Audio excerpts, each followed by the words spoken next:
ये 90% अंक कैसे हासिल कर लिया आपने? बस कड़ी मेहनत और लगन से। मैथ्स में 92 अंक मिले हैं 100 में से। सोशल स्टडीज़ में 91 यानी 91।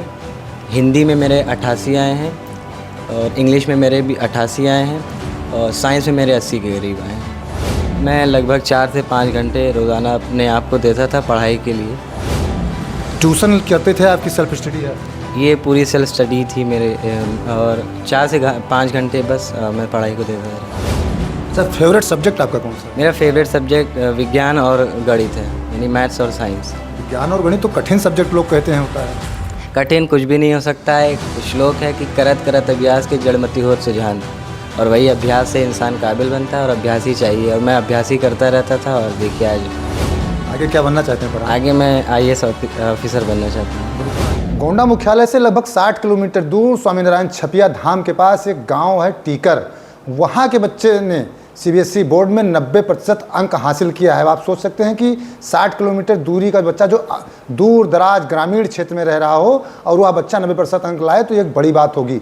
जयपुरिया में फरहान पढ़ते हैं। फरहान हमारे साथ मौजूद हैं। बहुत बहुत बधाई फरहान आपको। बहुत बहुत शुक्रिया आपका। ये 90% अंक कैसे हासिल कर लिया आपने?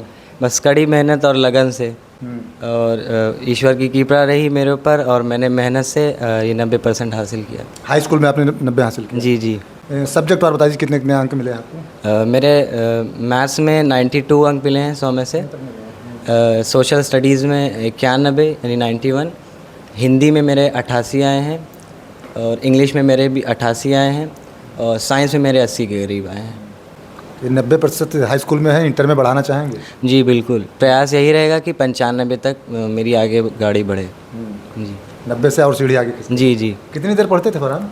मैं लगभग 4 से 5 घंटे रोज़ाना अपने आप को देता था पढ़ाई के लिए। तो गांव से यहाँ शहर के स्कूल में पढ़ रहे हैं, शहर के पास में स्कूल है, तो कैसे संभव हो पाता था? ये बस मेरे पिताश्री जो और मेरे भाई और मेरी माताश्री, इन्होंने मेरे ऊपर मतलब सारी जिम्मेदारी थी और घर के हालात थोड़े कुछ बदलने थे, कुछ करना था जीवन में और अपने वर्ग के लोगों के लिए कुछ करना था और बताना था कि हम लोग पीछे नहीं हैं, हम लोग और आगे बढ़ सकते हैं। ट्यूशन करते थे, आपकी सेल्फ स्टडी है आपकी? ये पूरी सेल्फ स्टडी थी मेरे और 4 से 5 घंटे बस मैं पढ़ाई को देता था। सिर्फ 4 से 5 घंटे पढ़ते थे? जी जी बिल्कुल। हाँ। और ट्यूशन भी नहीं किया आपने? नहीं, ट्यूशन नहीं किया मैंने। हाँ। और सबसे पहले तो सेठ MR जयपुर स्कूल का बहुत आभार हूँ कि उन्होंने ऐसे टीचर्स मुझे दिए, और दूसरी बात मेरे माता पिता और मेरे भाई का इसमें बड़ा योगदान रहा। अच्छा, आपके परिवार में कितने लोग हैं? मेरे परिवार में 7 लोग हैं। मेरे माता, मेरे पिता, मेरा भाई और 3 बहनें। क्या करते हैं सब लोग? मेरी सबसे बड़ी बहन, अब तो उनकी शादी हो गई, वो MCOM BA और MBA सारे कोर्स करके गोरखपुर में रहती हैं, और मेरी छोटी वाली दीदी वो लखनऊ में PhD कर रही हैं और उनसे छोटी दीदी लखनऊ में लॉ कर रही है। मेरा भाई होटल मैनेजमेंट अभी कर रहा है। तो इतना नंबर और किसी का आया था? नहीं, अभी तक तो नहीं आया। पूरे खानदान में इतना नंबर नहीं आया? जी जी। क्या करते हैं पिताजी भैया आपके? मेरे पिताजी किसान और खेतीबाड़ी से बिलोंग करते हैं। हाँ। और वहीं पे उनका कार्यालय है पूरा। हाँ। जी। वहीं टीकर में? जी टीकर में। हाँ। आगे क्या बनना चाहते हैं? आगे मैं IAS ऑफिसर बनना चाहता हूँ। बिल्कुल, IAS ऑफिसर बनेंगे, शुभकामनाएं हम लोगों की भी आपके साथ हैं। 90% अभी है तो इसको आप 95 तक ले जाना चाहते हैं? बिल्कुल बिल्कुल, बहुत शुक्रिया।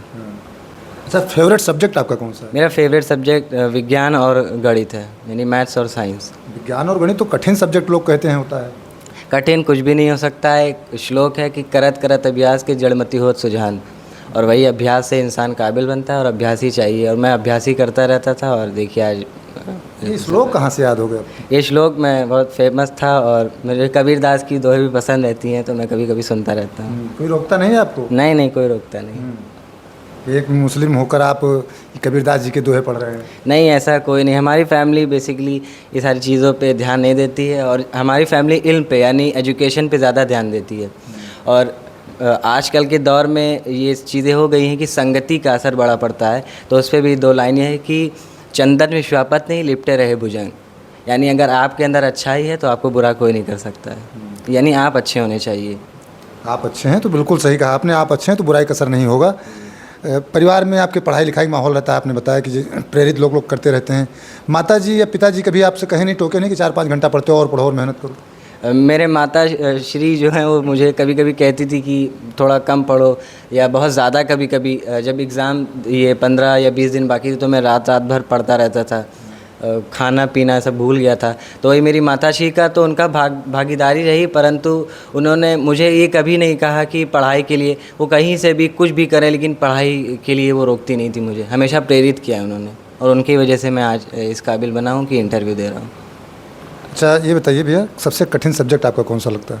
मुझे सबसे कठिन कहने में तो कोई नहीं है, लेकिन हाँ गणित एक समझा जाता है और मैं मानता भी हूँ, लेकिन बस बात वहीं फंस जाती है कि कठिन कुछ भी नहीं होता है, अभ्यास होना चाहिए और अभ्यास ही इंसान को काबिल बनाता है।